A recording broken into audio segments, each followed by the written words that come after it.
नमस्कार, मैं Ambika Sharma morning news India के साथ में आपके साथ हूँ। हम बात कर रहे हैं चंबल नदी की, खूबसूरत चंबल नदी, जिसे बीहड़ों की वजह से ज़्यादा जाना जाता है। लेकिन अब वो बीहड़ों की वजह से नहीं, अपनी खूबसूरती की वजह से जानी जाएगी। जी हाँ, चंबल के ऊपर बन रहा है चंबल रिवर फ्रंट। इस बहुत बड़े और विशाल प्रोजेक्ट की वजह से कोटा की जो सूरत है वो बदलने वाली है। पूरे विश्व में, भारत में सभी जगह कोटा के लिए बहुत अच्छे पर्यटन के क्षेत्र खुलने जा रहे हैं। एकता जी, आप भी हमारे साथ शामिल हैं। आप बताइए कि किस तरीके से चंबल की जो नदी है उसकी काया पलट होने जा रही है इस प्रोजेक्ट की वजह से। जी अंबिका जी, कोटा रिवर फ्रंट जो कि चंबल नदी के लिए अभी बहुत फेमस है, इस नदी के ऊपर 2 प्रोजेक्ट काम किए हैं। सरकार ने इस क्षेत्र में 2 प्रोजेक्ट लॉन्च किए थे, जिसमें इसको हेरिटेज और ग्रीनरी मतलब 2 क्षेत्र में इसको साथ कॉम्बिनेशन में बनाया गया।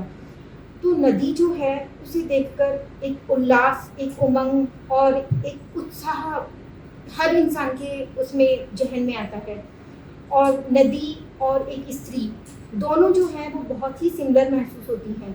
और नदी हो या इंसान हो, दोनों का ही एक उद्गम स्थल होता है। तो जो चंबल है उसका भी एक उद्गम स्थल है। और आपको पता है कि वो जावनेर की पहाड़ी से मध्य प्रदेश जो है उसकी अगर जन्मभूमि है, तो राजस्थान चंबल की कर्म भूमि है। जब हम बचपन में एक पाठ पढ़ते थे, उसमें था पन बिजली घर कोटा का। तो वो लेसन जब हम पढ़ते थे तो हमें बहुत बोरियत महसूस होती थी। यानी हम सोचते थे कि इस लेसन को हमारे सब्जेक्ट में क्यों जोड़ा गया है। लेकिन अब जब मैंने इस प्रोजेक्ट के बारे में देखा, इसको पढ़ा, तो मुझे महसूस हुआ कि ये क्षेत्र जो है कोटा, कभी सिर्फ पढ़ाई के लिए जाना जाता था, अब ये पर्यटन के लिए भी जाना जाएगा। कोटा शहर जो है वो कभी यानी इसमें सिर्फ पढ़ाई का ही वो था, लेकिन अब सरकार ने जो इसमें प्रोजेक्ट बनाया है उसको आप ये देखिए कि ये विश्व स्तर का एक प्रोजेक्ट है। जी, क्यों है? क्योंकि जैसे आपने कभी अगर वाराणसी के दर्शन किए हो, वहाँ के 80 घाट देखे हो, तो उसी यानी समानांतर रूप से जब आप चंबल के इस रिवर फ्रंट पर जाएंगे तो वहाँ पर 27 घाट बनाए गए हैं। यानी वो जो 27 घाट है वो हमारी वैदिक संस्कृति से लेकर के अब तक की जो हमारी संस्कृति है उसका हमें दृश्य कराएंगे। हाँ जी, बिल्कुल।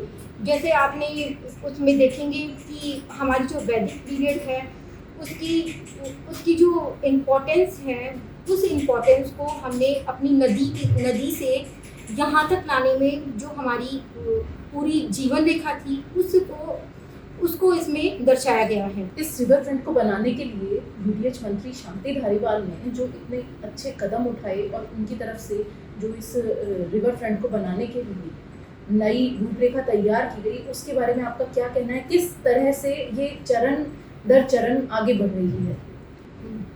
तो धारीवाल जी की ये जो योजना है ये राजस्थान को एक नई दिशा और दशा देने वाली है।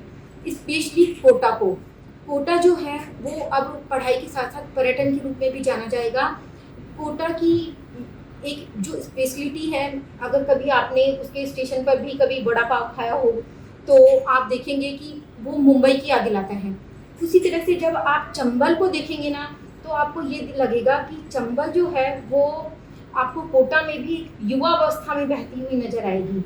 अब वो युवावस्था में बहती हुई नजर आएगी क्योंकि उसको इतना सुंदर तरीके से प्रोजेक्ट को बनाया गया है। और उसकी रूपरेखा इस प्रकार से बनाई गई है कि अमेज़न की जो जंगल है, यानी अमेज़न का जो जिसको हम बोलते हैं कि वो पृथ्वी पर एक फेफड़ों के रूप में है, मतलब ऑक्सीजन के फेफड़ों के रूप में है।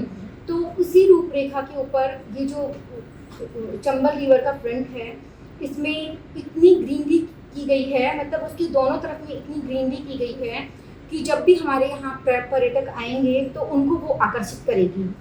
यानी ये एक पूरा ऑक्सीजन बनाया गया है। हाँ, हेरिटेज के साथ साथ ऑक्सीजन को लेकर जो ये प्रोजेक्ट तैयार किया गया है ये सचमुच एक बहुत ही अद्भुत और यानी अतुलनीय योगदान देने वाला है पर्यटन में। मतलब भारत को अद्भुत और अतुलनीय भारत बनाने की तैयारी एक चल भारत रही है। श्रेष्ठ भारत चरण जी। चरण दर चरण, तो उसी का एक चरण है ये चंबल रिवर फ्रंट। हम जानते हैं चंबल को, चंबल नदी को, चंबल माता को एक बीहड़ों की माता के रूप में यहाँ पर शुरू से ही बचपन से हम लोगों ने सुना है, बच जाओ बच्चों, सो जा बेटा, नहीं तो चंबल से डाकू आ जाएंगे। तो अब वो जो डाकुओं वाली कहानियां थी वो दूर होने वाली है और चंबल रिवर फ्रंट की एक नई तस्वीर हमारे सामने आने वाली है। तो चंबल मतलब चंबल नदी को देखकर हमें एक डरावना एहसास ना हो, मतलब चंबल को देखकर हमें एक डरावना एहसास ना हो। चंबल जो है वो एक जीवनदायिनी है, एक सदा नीरा है, जो सबकी प्यास बुझाने वाली नदी है। उस नदी को देखकर मन में श्रद्धा आए, विश्वास आए और एक माँ की तरह उसमें हमें जीवंतता महसूस हो, तो उस दिशा में उस मूर्ति का निर्माण किया गया है।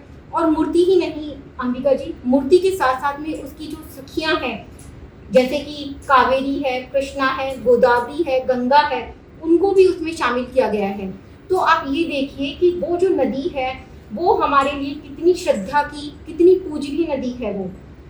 और आपको ये भी पता होगा कि भारत जो है, भारत में राजस्थान की वो एक सदानीरा है और उस सदानीरा में ही सबसे ज़्यादा जो बायोडाइवर्सिटी के मगरमच्छ हैं वो भी उसी नदी में बहुत ज़्यादा यानी बहुत अच्छी क्वांटिटी में मिलते हैं। 100 करोड़ के इस चंबल रिवर फ्रंट प्रोजेक्ट के अंदर कई सारे ऐसी चीज़ें रखी गई हैं जिससे देश ही नहीं विदेश के पर्यटन भी आने वाले हैं और वो आकर्षित होने वाले हैं। इसमें क्या ऐसी खास चीज़ें हैं जो रखी गई हैं जिससे कि देश ही नहीं विदेश के पर्यटकों को भी काफ़ी कुछ यहाँ पर मिलने वाला है? देखिए, जब आप नदी के पास जाते हैं तब आपको कैसा महसूस होता है? जब हम नदी के पास जाते हैं तो नदी जो है वो एक प्रकृति की बहुत ही सुंदर उपहार है और नदी के किनारे किनारे पूरी यानी चारों तरफ उसकी ग्रीनरी के साथ साथ में कोटा जो है उस शहर के विद्यार्थियों के लिए एक वहाँ पर पुस्तकालय भी बनाया गया है। बच्चे जो हैं, आपको पता है कोटा एक कोचिंग हब है। उस कोचिंग हब के चलते चलते वहाँ पर आजकल बहुत ज़्यादा बच्चों की सुसाइड्स भी हो रहे हैं। बच्चे अवसाद में जा रहे हैं, उनके साथ डिप्रेशन जैसी प्रॉब्लम्स आती हैं। पेरेंट्स जो हैं वो भी इस बात को लेकर बहुत सजग और जागरूक हो रहे हैं। तो मुझे लगता है कि बच्चे जब उस रिवर के पास जाएंगे, वहाँ पर कुछ अलग देखेंगे तो उनको एक अलग अनुभूति होगी। एक तरफ वहाँ पे रेगिस्तान मिलेंगे तो यहाँ पर वन क्षेत्र भी मिलेंगे, पहाड़ भी है, पठार भी है, यानी हर चीज़ ईश्वर ने राजस्थान को दी है। तो मेरा मानना ये है कि पर्यटकों का सबसे अच्छा अनुभव जो है वो उनको राजस्थान में मिलने वाला है। जी हाँ, तो स्टूडेंट्स के लिए जहाँ पर लाइब्रेरी होगी वहीं पर पर्यटकों के लिए कैफेटेरिया भी बनाया जाएगा। इस कैफेटेरिया की खासियत होगी कि कांच का बना हुआ है, बाहर से आने वाले पर्यटकों के लिए बहुत ही बेहतरीन डिशेस भी रखी गई हैं जिससे कि बाहर के जो पर्यटक हैं, विदेशी पर्यटक जो हैं, वो बहुतायत में वहाँ पर आ सकें। इसी के साथ चंबल रिवर फ्रंट की ये भी खासियत है कि वहाँ पर जो ग्रीनरी है, जो ग्रास रूट एरिया है, वो भी बहुत बेहतरीन तरीके से बनाया गया है। देश विदेश से वहाँ पर पौधे ला करके लगाए गए हैं जिससे कि वहाँ की खूबसूरती को चार चांद लग सके। हाँ अंबिका जी, इसके साथ में मैं ये भी आपके इसमें जोड़ना चाहूँगी कि ये जो रिवर फ्रंट बना है, इस रिवर फ्रंट में जो हमारा पुराना कल्चर है, मतलब हमारी सभ्यता संस्कृति की जो कला है, मूर्ति है, उसको भी इसमें स्थान दिया गया है। जो पर्शियन कला है, मुगल आर्ट है और इंडियन जो आर्ट है, उसका समावेश एकदम अच्छे तरीके से करते हुए उसमें उन मूर्तियों को वहाँ पे स्थापित किया गया है। इसी के साथ एकता जी, यहाँ पर जो प्रकृति है उसको जोड़ने के लिए पक्षियों के लिए पक्षी घर भी बनाए गए हैं। ये पक्षी घर देश विदेश से आए हुए पक्षियों के लिए एक आकर्षण का केंद्र होंगे। यहाँ पर जो देश के पक्षी हैं वो तो होंगे ही, उसी के साथ बाहर से पक्षी ला करके भी इस रिवर फ्रंट की खूबसूरती बढ़ाई जाने का प्लान किया गया है। इसके लिए इन पक्षी घरों को वहाँ पर बहुत सारी मात्रा में लगाया गया है। पर्यटक हैं वो भी इनके कलरव का आनंद ले सकें।